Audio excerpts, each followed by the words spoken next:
नमस्कार दोस्तों और गुड मॉर्निंग। अगर आप एक चेल्सी फैन हैं, बड़ी ही हसीन सुबह है ये। फाइनली एक मैच जीत लिया हमने और बहुत ज़रूरी था ये मैच जीतना, वरना जो भाई बातें होती ना, अनबिलीवेबल। सेफ टू से कि हमारे और लिवरपूल के सेम नंबर ऑफ पॉइंट्स अब 2 मैच में चैंपियंस लीग में। बट हाँ, मजाक से हट के अगर मैं बात करूँ तो रिलीफ है ज़्यादा खुशी से, क्योंकि जो एक स्लंप आ जाता है ना कभी किसी टीम का, और जिस तरह से हम मैच हार रहे थे हमारे पिछले, तो एक परफॉर्मेंस, मैं ये नहीं कहूँगा कि ऐसी परफॉर्मेंस की ज़रूरत थी कि एक स्टेटमेंट हमने कोई बना दिया बहुत ज़बरदस्त तरीके से, या कुछ ऐसी हमने चीज़ कर दी है कि भाई मतलब दुनिया में आग लग गई है, या भाई संभल जाओ दुनिया वालों, आ गया है तुम्हारा बाप चेल्सी फुटबॉल क्लब। नहीं, ऐसी कोई परफॉर्मेंस नहीं थी। It was a effective professional performance जहाँ पे हमने एक गोल मारा और सी आउट कर लिया कंफर्टेबली, कह सकते हैं आप। क्योंकि चलिए ठीक है, नर्वी मोमेंट्स थे लास्ट में कुछ, बट एज सच बेनफिका ने कुछ क्रिएट नहीं किया। More of Chelsea being very good, I think Benfica were all over the place. और ख़राब टीम है बेनफिका, ठीक भी है, मतलब अभी उनका मैनेजर सैक हुआ है, जोजे मरीनो अभी नए नए आए हैं, तो उन्हें टाइम लगेगा चीज़ें ठीक करने में। उस चीज़ का हमने फ़ायदा उठा लिया। एक जो मतलब चीज़ है जो हम नहीं करते हैं कि भाई कोई टीम अगर अपने स्लंप में होती है, कोई टीम अपने ख़राब फॉर्म में होती है, तो भी हम उसका फ़ायदा नहीं उठा पाते, तो भी समहाउ वी फाइंड वेज कि भाई ये मैच गंवाना है, टीम को पॉइंट देना है सामने वाली को, and we'll find ways to let ourselves down. और एक और चीज़ थी कि बेनफिका ना काराबाग से हार के आ रही थी, तो भाई जो टीम काराबाग से हार के आ रही है ना, होम में तुम उससे पॉइंट्स ड्रॉप नहीं कर सकते, क्योंकि पहला मैच हम बायर्न से हार गए थे बुरी तरह से, तो इंपॉर्टेंट था ये मैच जीतना। मैच की बात करूँ तो बहुत ही मतलब इम्पॉर्टेंट 3 पॉइंट थे, लेकिन परफॉर्मेंस मैं कहूँगा ओके थी, बहुत बढ़िया नहीं थी लेकिन बहुत ख़राब भी नहीं थी। आई थिंक बहुत ज़्यादा नेगेटिव हो रहे हैं लोग। हाँ, कंसर्न सही है भाई, डिफेंस शेकी है, इस सेंटर बैक पेयरिंग से मुझे नहीं लगता कि कुछ हो पाएगा। चालोबा और बदियाशील थे आज, ज़्यादा से ज़्यादा आप इसमें टोसिन डाल देंगे, फोफाना डाल देंगे, बट एक आपको स्टेबल सेंटर बैक पेयरिंग चाहिए होगी। आई थिंक फोफाना के आने से थोड़ा बेटर होता है हमारा defence. I think Fofana in sub centre back से बेटर है लॉन्ग टर्म में, अगर सब फिट हो जाते हैं इंक्लूडिंग कॉलविल। मुझे लगता है कि Colwill and Fofana would be the chosen partnership by Enzo Maresca, जो हमने लास्ट सीजन के शुरुआत में देखा था जब तक फोफाना को इंजरी नहीं हुई थी, और वो हमारे सिस्टम के लिए भी बहुत अच्छी थी, क्योंकि कॉलविल एक बंदा बिल्डअप में मदद करता है, फोफाना दूसरा है जो बॉल को ड्राइव करता है आगे की तरफ। तो वो उस हिसाब से जो टैक्टिक सेटअप होती है मैनेजर की, इनेबल करते हैं इस तरीके के प्लेयर्स को खेलने के लिए। अनफॉर्चुनेटली सब इंजर्ड हो गए हैं, तो मैनेजर को ढूंढने पड़ रहे हैं तरीके कि भाई क्या हम कर सकते हैं। अब बात क्या थी कि अब लिवरपूल से हमारा संडे को मैच है, तो रोटेट करना भी ज़रूरी है भाई। आप इन प्लेयर्स को कितना ज़्यादा खींचोगे, कितना ज़्यादा आप इनको घिसोगे, तो आपको उस हिसाब से रोटेट भी करना था। तो आज बोनानोटे को स्टार्ट मिला। एक चीज़ जो मुझे कतई ही समझ नहीं आ रही है कि भाई ये मार्क ग्यू को क्यों स्टार्ट नहीं करा रहे, या मार्क ग्यू से क्या बैर है, और तायरिक जॉर्ज भाई ऐसा बंदा क्या कर रहा है ट्रेनिंग में या मैचेस में कि भाई वो मार्क ग्यू उससे भी ख़राब प्लेयर है। या तो भाई ये कंस्पिरेसी थ्योरी कि भाई अगर मार्क यू ने खेल लिया एक भी मैच तो उसको लोन पे आप वापस नहीं भेज पाओगे जनवरी में, तो फिर बुलाया कहा है उसको संदरलैंड से यार। ये तो मतलब बहुत ही गंदी हरकत कर रहे हो ना आप, उसके साथ उसका करियर खराब कर रहे हो। मतलब क्या चाह रहे हो आप करना, क्या करे वो प्लेयर? फिर या तो उसको खिलाओ मत, या उसको बोल दो कि भाई नहीं, हमको तेरा करियर बर्बाद करना है पूरी तरीके से। बहुत गलत चीज़ है ये, जो मार्क यू को बिल्कुल मिनट्स नहीं मिल रहे, क्योंकि मैं एक भी ट्रेट नहीं बोल सकता तायरिक जॉर्ज में जो मैं कहूँ कि एज अ नंबर 9 वो खेल सकते हैं। अगेन मैं फिर से सेम बात कह रहा हूँ जो मैंने लिंकन सिटी वाले मैच में कही थी, काराबाओ कप में जो हम जीते थे उनसे, कि भाई मुझे तायरिक जॉर्ज एस प्लेयर से प्रॉब्लम नहीं है। आई थिंक वो एक squad player, bench player, rotational player बन सकता है अगर उसको आप वाइड खिलाओ, लेकिन ये नंबर 9 वाली हरकत मुझे समझ नहीं आ रही। अगर स्ट्राइकर नहीं है तो भाई मार्क ग्यू को खिलाओ आप। एट टाइम्स क्रॉसेज आ रहे हैं बॉक्स में, जो विंगर्स हैं उनको सपोर्ट चाहिए स्ट्राइकर से, ना बंदे में होल्ड अप है, ना लिंकअप हो पा रहा है, ना वो क्रॉसेज को अटैक कर रहा है। तो I don't want to criticise him because he is very young, academy product है हमारा, बट जो भाई फैक्ट है वो फैक्ट है। ये तायरिक जॉर्ज से नहीं हो पाएगा एज अ नंबर 9। हमारी जो सबसे इंपॉर्टेंट चीज़ है वो है मिडफील्ड, और आज जो एंजो और काइसेडो ने खेला, स्पेशली एंजो ने, क्योंकि काइसेडो तो इज़ एन एवरग्रीन प्लेयर, मतलब काइसेडो तो अच्छा खेलेंगे। एंजो की परफॉर्मेंस आज बहुत अच्छी थी, मुझे एंजो का गेम बहुत अच्छा लगा, और 2 गेम से I think Enzo has been playing very well. Brighton वाला मैच भी बहुत अच्छा था एंजो का, तो एंजो ने आज सेंट्रली खेला। Buonanotte looked composed on the ball. Garnacho did some really good actions जो उन्होंने किए लेफ्ट हैंड साइड में, मेरे हिसाब से उनका गेम ठीक था। एक चीज़ जो मुझे थोड़ी सी वरी कर रही है कि गिटन्स को थोड़ा टाइम लगेगा अभी सेटल होने में, और टाइम ज़्यादा हमारे पास है नहीं।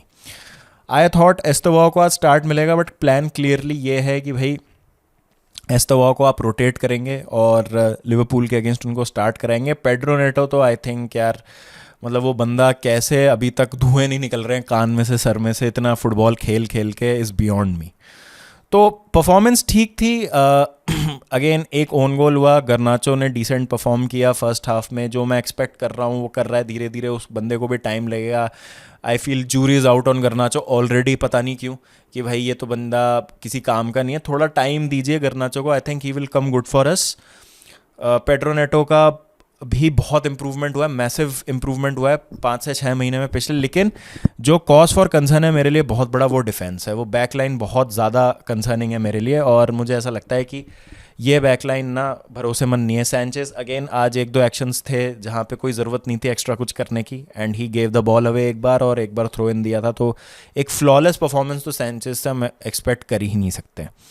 बेनफिका ने अटैक किया, हमारे लिए नर्वी मोमेंट्स क्रिएट किए, बट मुझे ऐसा लगता है कि कोई भी टीम जिसमें थोड़ी क्वालिटी होगी ना, वो हमें ज़्यादा परेशान कर सकती है वहाँ पे। तो इन सब चीज़ों का हमें ध्यान रखना होगा। बट ऑब्वियसली आज आपने, जैसा मैंने कहा, रोटेट किया है, तो जेम्स नहीं थे और जाओ पेड्रो नहीं थे। जाओ पेड्रो से याद आया भाई, फिर एक रेड कार्ड मिल गया भाई। लंदन को रेड, आर्सेनल से पहले चेल्सी ने कर दिया भाई। इतने सारे रेड कार्ड ले लिए, लाल सी नाम रख दो चेल्सी का।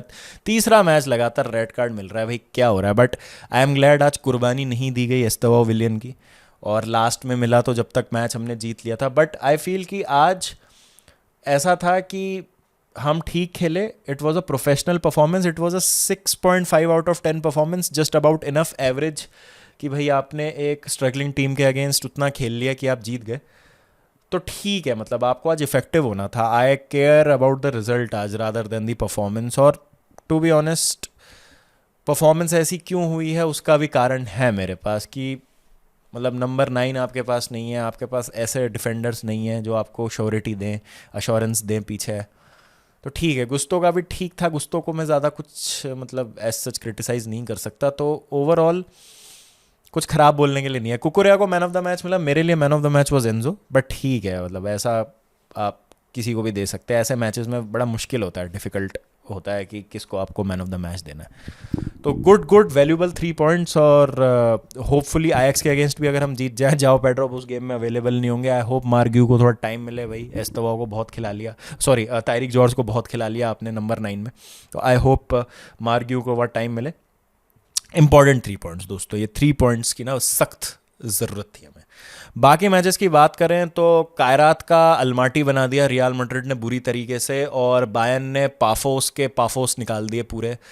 दोनों टीमों ने कन्विंसिंग विंस दर्ज की हैं। केन और एम्बापे दोनों ही अमंग्स द गोल्स। और मैंने ना अपने वॉच अलॉन्ग में एक सवाल पूछा था चैट से कि नो कॉन्टेक्स्ट केन या एम्बापे, तो द पोल वॉज एग्जैक्टली 50-50, फिर लास्ट में शायद 51-49 केन के फेवर में हो गया था वो। बट इट इज़ इनक्रेडिबल कि 2 स्ट्राइकर्स को हम देख रहे हैं, 3 में हालैंड को भी इसमें इंक्लूड करूं तो, जो इतने हाईएस्ट लेवल पे ऑपरेट कर रहे हैं कि भाई ऑलमोस्ट हर मैच में 2 goal 3 goal, and they are racking up numbers like anything. तो ये जो 3 वे एक रेस चल रही है ना, बड़ा मज़ा आएगा इसको देखने में कि एंड में कौन सबसे ज़्यादा गोल स्कोर करता है। बट एम्बापे तो भाई जो फॉर्म में चल रहा है बंदा, भाई रियल मैड्रिड स्ट्रगल कर रही है, अच्छा खेल रही है, ख़राब खेल रही है, भाई ही स्कोरिंग इस गोल्स। वैसे तो अभी तक मतलब रियल मैड्रिड का अच्छा ही रहा है सीज़न। एक ही मैच आ रहे हैं एटलेटिको से, उसमें भी गोल स्कोर किया था एम्बापे ने। बट ज़बरदस्त परफॉर्मेंस, और ये हम एक्सपेक्ट करते ही हैं। चलिए, एक बस डाउट था कि भाई प्लेयर्स थोड़ा सा जेट लैग्ड होंगे, हार्ड ट्रिप है, 12 घंटे की फ़्लाइट है, तो उसका फ़र्क पड़ सकता है। तो मैंने कहा था कि एक 2-0 कंफर्टेबल विन होगी रियल मैड्रिड की, बट क्वालिटी का गैप बहुत ज़्यादा है। वो अलमाटी बेचारे पहली बार अपना मैच खेल रहे चैंपियंस लीग में, तो वही उनके लिए बड़ी बात है कि भाई उनके होम में रियल मैड्रिड आके खेल के चली गई। और बायर्न तो भाई मतलब एक जगरनॉट है। और लास्ट सीज़न भी आपको याद हो तो जो मिनोस थे या जो डिनामो ज़ाग्रेब थी, 9 गोल या 8 गोल मारे थे। तो अभी और ऐसे मैचेस आएंगे जहाँ थोड़ी हल्की टीम आएगी ना, बायर्न फोड़ देगी उस टीम को। तो कंपनी बढ़िया काम कर रहा है। Nicolas Jackson amongst the goals and assist दोस्तों। लिवरपूल हार गई गैलेटासराय से। मैच तो मैंने देखा नहीं, मैच की मैं ज़्यादा बात कर नहीं पाऊँगा, बट रिजल्ट की अगर मैं बात करूँ तो आई फील कि अगर आप देखोगे ना, तो लिवरपूल ने जितने भी अभी तक मैचेस जीते हैं उसमें कहीं ना कहीं उन्होंने ना लास्ट मिनट विनर का सहारा लिया है, या नर्वी मोमेंट्स रहे हैं उस मैच में, थोड़ी सी डॉजी परफॉर्मेंसेस रही हैं डिफेंस की, जैसे बोनमत वाला मैच अगेन किएजा को लास्ट में गोल मारना पड़ा, रियो को न्यूकासल के अगेंस्ट गोल मारना पड़ा, साला की penalty against Burnley. Champions League में ही बात करूं तो वर्जिल का विनर, एक मर्सी साइड डार्बी अगर हम हटा दें तो काफ़ी सारे लेट विनर्स पे रिलाई किया। आर्सेनल के अगेंस्ट शोबोस्लाई की वो फ्री किक थी। अब क्या हो रहा है ना कि पिछले 2 मैचेस से वो लास्ट मिनट विनर नहीं मिल रहा है लिवरपूल को, और वो वल्नरेबिलिटी तो उनकी हर मैच में रही है। आज तो आउट प्ले हो गई है लिवरपूल, जितना सुनने में आ रहा है। कोई भी प्लेयर अच्छा परफॉर्म नहीं किया और ज़्यादा एक्सजी क्रिएट किया गैलेटासराय ने। गैलेटासराय को क्या है, मुझे लगता है लोग कभी कभी बहुत हल्के में लेते हैं कि भाई टर्किश लीग है, ठीक है, माहौल ही बनाते हैं, वो ज़्यादा कुछ नहीं है। I think they got a very decent squad. मतलब कुछ कुछ काफ़ी अच्छे प्लेयर्स हैं उनके पास, ओसीमेन वगैरह। और वो ग्राउंड है ना, बड़ा अजीब सा है, वहाँ आप खेलते हैं ना तो एक बार तो इंटिमिडेट हो जाते हैं। लिवरपूल के लिए मेरा ये असेसमेंट है कि अभी एक नई टीम है, 5-6 प्लेयर्स नए आए हैं ना, तो थोड़ा सा भी जेल होने में टाइम लगेगा। एक बार इनने रिदम पकड़ ली ना, फिर आई थिंक इनको रोक पाना काफ़ी मुश्किल होगा, क्योंकि अटैक में जो प्लेयर्स इन्होंने लिए ना वो तो बहुत ज़बरदस्त हैं। और एक नया सिस्टम जो है, मुझे लग रहा है आर्ने स्लॉट ट्राई कर रहे हैं कि किस तरीके से उसको मैं डिप्लॉय करके, और टीम है जो प्लेयर्स हैं उसमें उनसे बेस्ट उनका निकलवा सकता हूँ। बट ओवरऑल मुझे लगता है कि अभी इतना जल्दी जज नहीं करना चाहिए लिवरपूल को कि भाई ये तो टीम बेकार हो गई, ख़राब हो गई, क्या है। टाइम दीजिए। I think Liverpool have a really really fabulous squad. Attacking players तो बहुत ज़बरदस्त हैं। कभी कभी होती हैं ऐसी परफॉर्मेंसेज, और ये होगा, मतलब आपको दिखेगा कि भाई चैंपियंस लीग में specially when you are not prepared against the teams जिनका थोड़ा सा स्टाइल ऑफ प्ले अलग होता है, तो इस तरीके के अपसेट्स आपको देखने को मिल जाते हैं कभी कभी। तो इतना ही कोई मैं बड़ी हार नहीं मान रहा लिवरपूल की कि अरे भाई ये क्या हो गया।